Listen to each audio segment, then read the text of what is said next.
Hi guys, welcome back to the channel. Today is a re-brew. I'm doing a double batch of the Vikings Blood, which I brewed using Steading's recipe and method. I think it's the 2021 edition. It made the best brew ever. It's sweet, it's fresh, it's slightly tart at 6 months. So if you like it tart, have it at 6 months. I'm doing a re-brew, so I've got double everything. To begin with, I put 4 of these in, so today I've got 8. I used 2 bags of cherries, so today I've got 4. The only thing I'm not doubling up on is the yeast, for the simple fact that this yeast should be able to do 23 litres of must. It should be able to do 23 litres of mead, basically. So I've got some hot water to start with, and we are going to add the honey. Might take a wee bit of time to add the honey, but oh, it smells so damn good. Now this is orange blossom honey. I do use a cheaper blossom honey, but it doesn't say what it's the blossom of. It just says blossom honey. Chances are it might be this, but this is the one I used for the Vikings Blood last time, so this is what I'm using again, just to get that exact result back again. I'm going to speed the other ones up because it's a bit boring watching the same shit over and over again. So probably very boring watching me chat shit about stuff over and over again, but it's still here, so I must be doing something right. And thank you to my latest subscribers, by the way. Thank you for subscribing. I am not somebody who will beg for subscribers or likes. That is one thing that pisses me off about YouTubers. Nah, subscribe and like, subscribe and like. Fuck off. If they want to subscribe and like, they bloody well will. Yeah, that's my 2 pence worth anyway. I'll never beg for it. I don't give a shit if you do. I don't give a shit if you don't. I'm still going to carry on. It's a hobby, isn't it? You know? Right, so let's speed this up. Get the rest of it in there. Add the cherries. Bish bash bosh.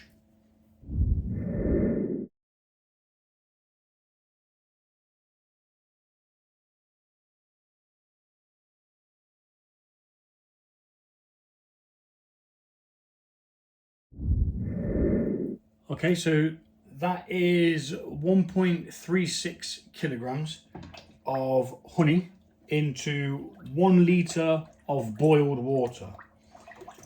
Boil your water, take it off. We add the honey to the boiled water because it makes life so much more simple. And it just the honey just melts into it so much quicker than it does if you were to do it to cold water. And obviously your hot water is sterile as well, if it's boiled. So we're going to mix that in until we know that we've got no more honey in there that's laying around, until it all drips off, just into drips.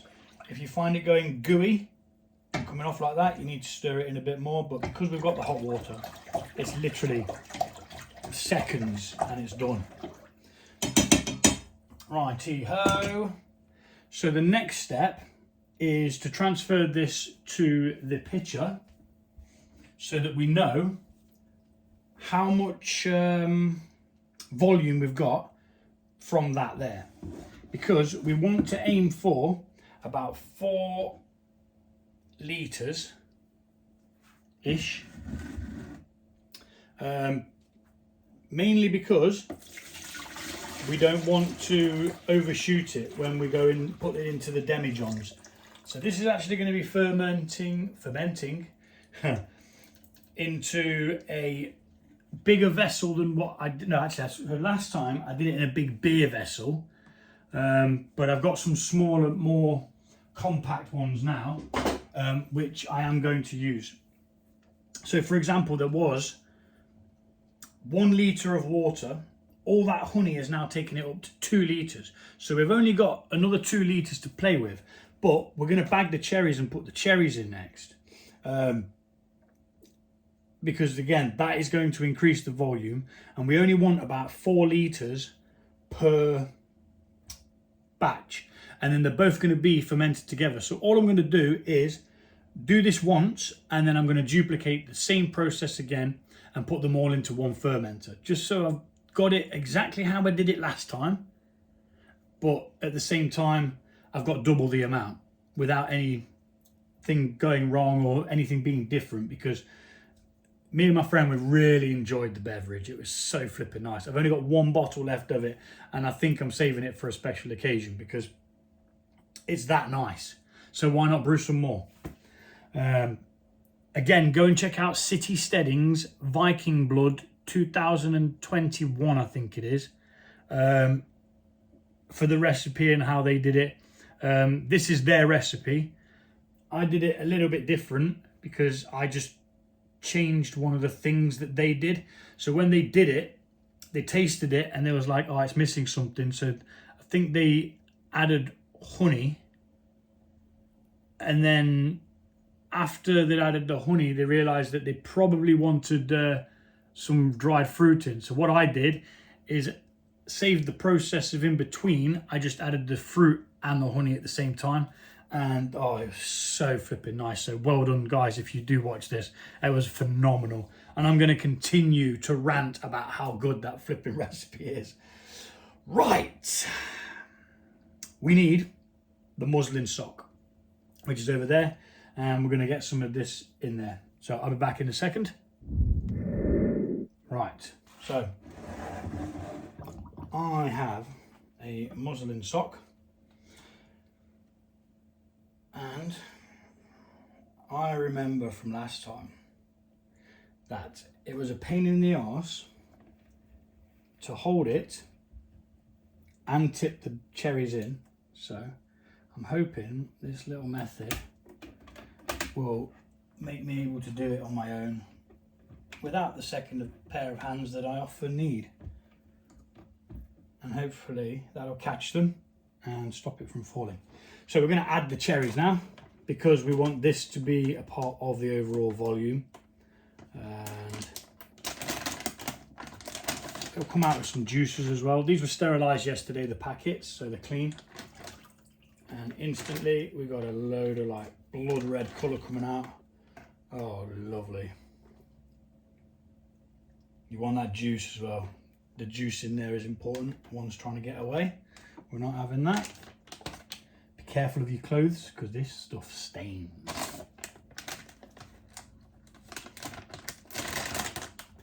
And we, like I say, repeat the process again with the other lot, doing exactly the same, and there'll just be 2 bags of cherries in there, but double the amount of the original one I did. Now my amounts are a little bit different to what City Steadings are as well, because they're American and they use a different weight system. Metric and imperial, I don't understand which one I use. I couldn't tell you. But yes, so the other ones are in there for the next lot. Then what we're going to do is release this elastic band whilst copping hold of that, like so. As we pull that up, we've got them all then, you see. Very clever. I know. I'm glad I thought of it. You're welcome. Make sure that we've got the ends all sorted out like that. And then we're going to tie a knot in the end. This makes it a lot easier to remove your fruits after. Some people, you can bosh them in small amounts, just place them in, that's perfectly fine. You'll get past it when you rack anyway. But this just, I just know, it just makes things a bit more simple. And then we're going to add that to that, which increases the volume by, that's at 2 litres there. That increases the volume by 1.5 litres. So then we know we can add another litre and a bit, and we've got our 4 litres. So that is exactly what I'm going to do. But first, I'm going to add Yeast Nutrients, which is somewhere ammonium sulfate, which just gives the yeast a bit of a kick up the backside. So it's 1 level teaspoon per gallon. This is a half a teaspoon. And do you know what? That whole lot there will be about as much as I've got. So it's all going in, and that'll be the batch for the next part as well, for the other one. I'm just going to give that a little stir in. It'll mix in as we go as well, but I just want to give it a good whirly whirl. Right, so now we're going to add more water up to the 4 litres mark. So I'll be back with some water. And I'm back. So it's important not to overshoot with the amount that you're putting in, mainly because you need headspace in the fermenters, but I'm not really worried about that because this is going in a big fermenter. It's going in a 10 litre fermenter, which is plenty of room. And that was pretty much a perfect litre in there then. I'll mix all this in now.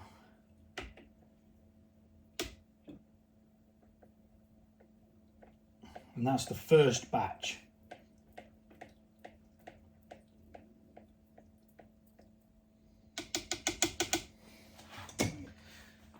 And it looks dark as you like. So we're going to get the fermenter now, and then we're going to transfer this into the fermenter, and I shall be back with the fermenter. Okay, so these big fermenters by bigger jugs, yeah, they're not all that. Like I said a couple of times, I'm not really fond of them, but it is what I've got for my medium sized fermenter, so it's what I use. So all I'm doing now is I'm adding a layer of petroleum jelly, or Vaseline as you might know it, to the seal here, just to create a better seal. Blocks up any gaps. You shouldn't have to. That's why I like using demijohns, because you know, you just stick that rubber bung on the end and that's that in it. No worries. You know there's not going to be a problem with any leakage or anything like that. So but these wide open mouth ones are really good for putting in like your hop bags, or you know, you can brew a beer in these. You can do anything in these really, beer, wine, whatever. I probably should have sped this bit up because it's a bit boring, so you have to listen to me chat shit a bit more. Yeah, like I say, all due respect to them, you know, they're just out there trying to provide fermenters, but if you've got to do this every single time because the seals on your buckets are crap, then, you know, probably don't sell them to people, is what I'd say. But hey, that's me. I am the consumer that's unhappy. Righty-ho, just give it a quick once around, try and even it out. Get any off the rim there, don't want that falling in. And yes, now I need some tissue.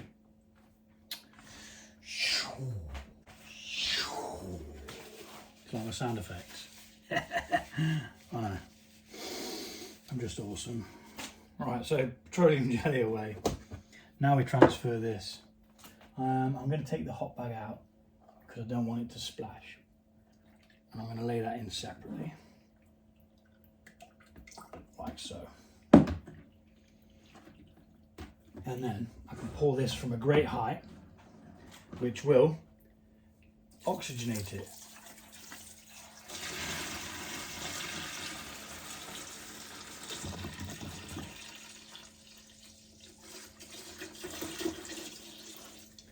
Just like that. And then we repeat the process. We do it again. So that's a 1 gallon batch there. What I'm going to do though is, before I do the other one, I'm going to see whether this matches the start gravity of the other one, the original. This has all been sterilised. It's at pre-fermentation anyway, so it doesn't even matter if oxygen does get in there. I don't really want no nasties in there though. Yeah, so you do have to be on the side of caution. Well, shit the bed. It's gone over the mark, so I'm going to have to sterilise my... If it's gone over the mark, that means it's too... I'm going to put another ½ a litre in. I think it's gone over the mark as to where it should have been. I think I haven't put enough liquid in. So there's another ½ a litre in there. Let's mix that in. Put that back.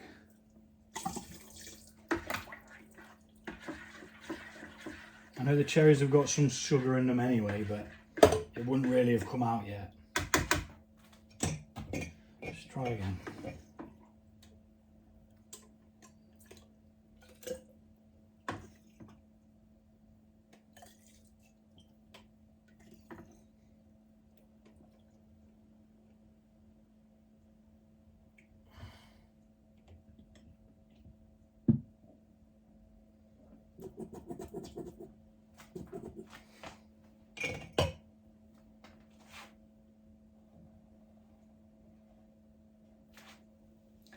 Now it's slightly over what it started at, because that started, it says 104, but I don't think it did.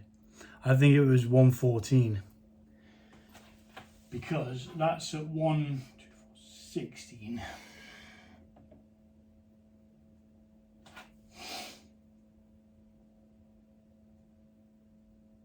Yeah, but that's not the overall yet, so put that back in. And then we're going to repeat the process again with the other one. I'm not going to record that because there's no need. In fact, what I might do is I might speed it up and just put some stupid music to it or something. So I'll be back once I've done that and we'll finish the video.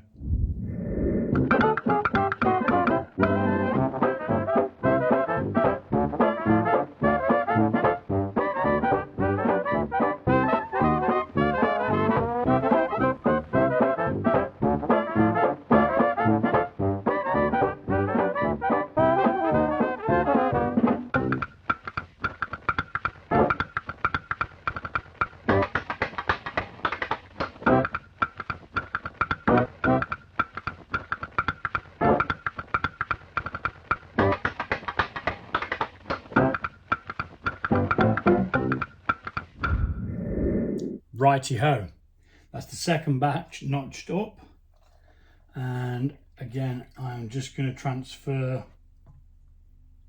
the cherries in all their glory separately, and then pour this in from high up just to help get some oxygen in there, like so. Then we're going to mix these two batches together with my mixing stick, my master mixing stick, and then we're going to take a hydrometer reading.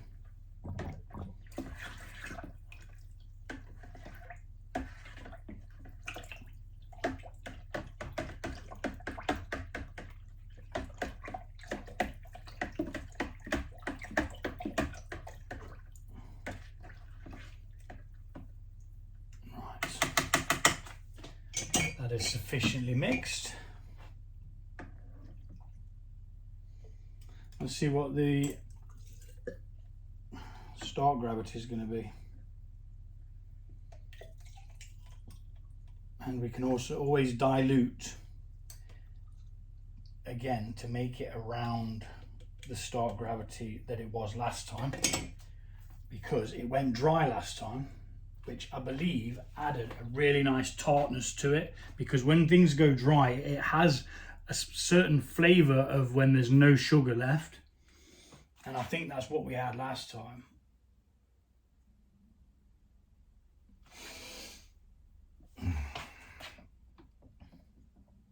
Just clear some bubbles out of the way.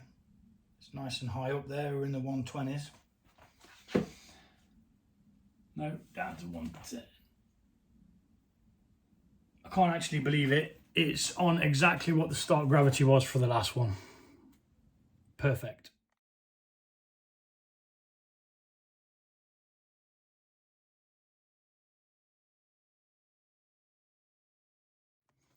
I tell a lie, it's actually 2 points over, which is neither here nor there.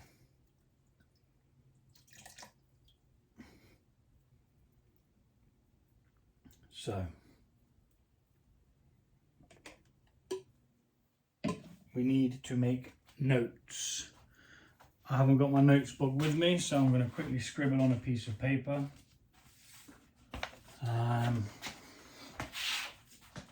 As to what the start gravity is. I know everything else, I've done this before, but I just need to know that it's 1.116, which is perfecto. Now, temperature's okay. I'm happy to pitch at that. It is 26 degrees. What I am going to do though is I'm going to take these out just quickly while I beat some air into this, because the bags is stopping me from doing it. And if I'd have thought about it properly, I would have already beat it up. But I think it's because it went in 2 batches, it just kind of threw me a bit. So yeah, we're going to just get some oxygen into this. I couldn't do it with them in because it just causes the bags get in the way.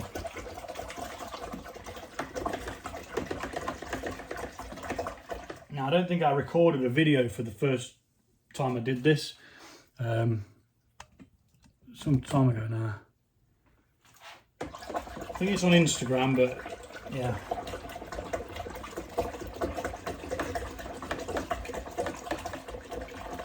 Yeah, Fermented World Gaz on Instagram.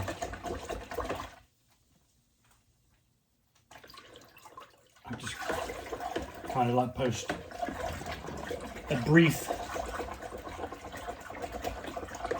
montage of what it is that I'm doing. And obviously the videos on YouTube.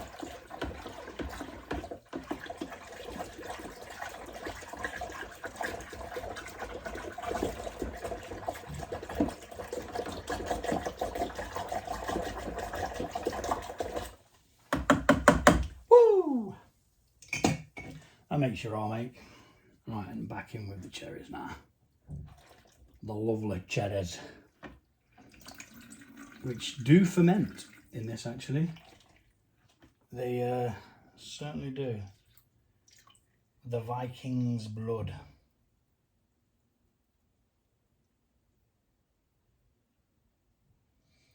Try and get every last drop out. Right, so now we're going to pitch the yeast. Like I say, my yeast can be pitched between 15 and 30 degrees. It's at 26 and it's coming down, so I am going to pitch. Now, the only difference in this batch is that it's double and I'm not using double the yeast. Like I said, this packet can do 23 litres. This is probably about 9 litres. So yeah, it figures. I'm just going to spread it around. This is Mangrove Jack's M05, M05 mead yeast. It's got a tolerance of about, oh, I think it's 18. Now, as soon as it's hitting that sugar, I can see it starting to foam and froth. Let's get a picture of that.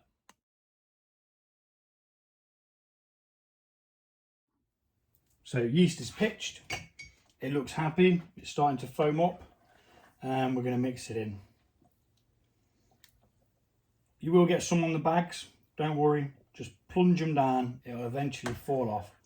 Give it all a good mix. Nice and thorough. I want to get it all mixed in. No clumping. It'll all work its way down to the bottom anyway, but you just want to give it the best chance. Really. Poking it all down. And give it a good mix. I mean, the colour's amazing of this. It really is. I flipping love it. Can't get enough of this one. I'll probably re-brew this again. It's that darn good.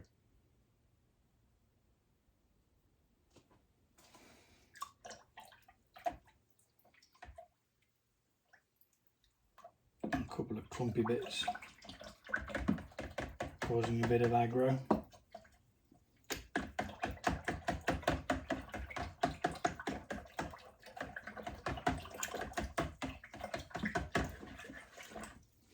And there you have it. The Vikings Blood is on its way. So the last batch of this took 10 days and it had gone dry. So hopefully in 10 days we'll check it and it's gone dry, and then we can do the next step. And in goes the airlock, although that didn't sound too good. So yeah, in goes the airlock, lid's on. Gonna get this labelled up, go make some notes and get everything cleaned up, ready for whenever I do a next brew. Happy days. And the reason why we make notes is so that we can re-brew the same thing the way we did it last time if we get a good result. If we don't get a good result, meh, you know, not to do it that way again. So yeah, there you go. 9 litres of Vikings Blood. Take it easy. Peace.